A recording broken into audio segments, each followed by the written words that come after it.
Un agent d'entretien remarqua par hasard qu'une chaussure à talons hauts plutôt élégante était posée sur une poubelle. Lorsqu'il s'apprêta à retirer cette chaussure, il découvrit de manière totalement inattendue qu'un corps à l'apparence noire était dissimulé à l'intérieur de la poubelle. Cette découverte stupéfiante signifiait qu'un étranger était mort sur le territoire indien. La police y accorda une grande importance et mobilisa rapidement un important dispositif policier pour boucler les lieux. De plus, les bijoux de grande valeur ainsi que la montre qu'elle portait étaient tous intacts et toujours sur elle. Il était évident que cet endroit n'était pas la scène initiale du crime. Il était très probable que quelqu'un ait assassiné cette femme noire avant d'abandonner son corps dans cette poubelle. Cependant, les conclusions de l'autopsie rendues peu après surprirent fortement tout le monde. Cette femme à la peau noire n'était en réalité pas étrangère, mais une indienne de souche. De son vivant, elle avait été injectée avec un agent biologique ayant provoqué une prolifération massive de mélanine dans sa peau, laquelle s'était ensuite déposée dans l'épiderme, entraînant un noircissement complet de la couleur de sa peau. Il convient de noter que des affaires similaires s'étaient déjà produites à Mumbai quelques années auparavant.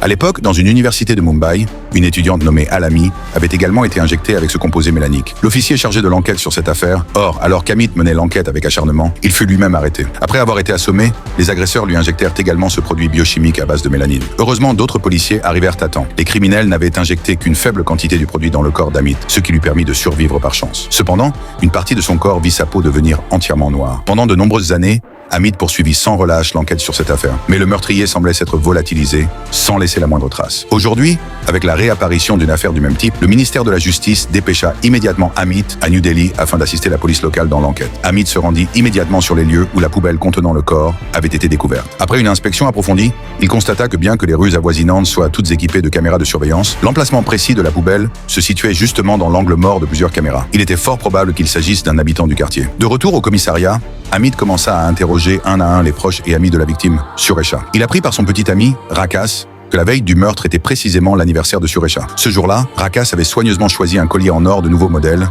comme cadeau pour elle. Après la fête d'anniversaire, Rakas raccompagna Surecha à moto, mais celle-ci, craignant d'être vue par ses parents, descendit plutôt au carrefour. Les deux se séparèrent alors. Cependant, en poursuivant l'enquête, la police découvrit un phénomène étrange. La bague en or et la montre coûteuse de Surecha étaient toujours sur elle, mais le collier en or en forme d'étoile avait disparu. La police consulta alors immédiatement toutes les images de vidéosurveillance sur le trajet emprunté par Surecha pour rentrer chez elle ce soir-là. Les images montraient que, après avoir fait signe de la main à Rakas, Surecha s'était engagée dans une ruelle. Environ 3 minutes plus tard, Surecha réapparut dans le champ d'une caméra située au bord de la route. Peu après qu'elle en soit sortie, une voiture noire passa justement à cet endroit. Cette caméra se trouvait à seulement 100 mètres du domicile de Surecha, ce qui signifiait qu'elle avait très probablement subi une attaque dans ce périmètre de 100 mètres. De plus, les enregistrements révélèrent qu'une dizaine de minutes plus tard, une personne vêtue de noir entra soudainement dans le champ de la caméra, affichant un comportement très suspect. La police poursuivit le suivi de cet individu à travers les caméras, le long du trajet, et découvrit qu'il semblait n'être qu'un jogger nocturne. Il courut 3 fois de suite autour de la ruelle, avant de disparaître définitivement des images de surveillance. Le lendemain, Amit retourna dans la zone où le jogger avait couru,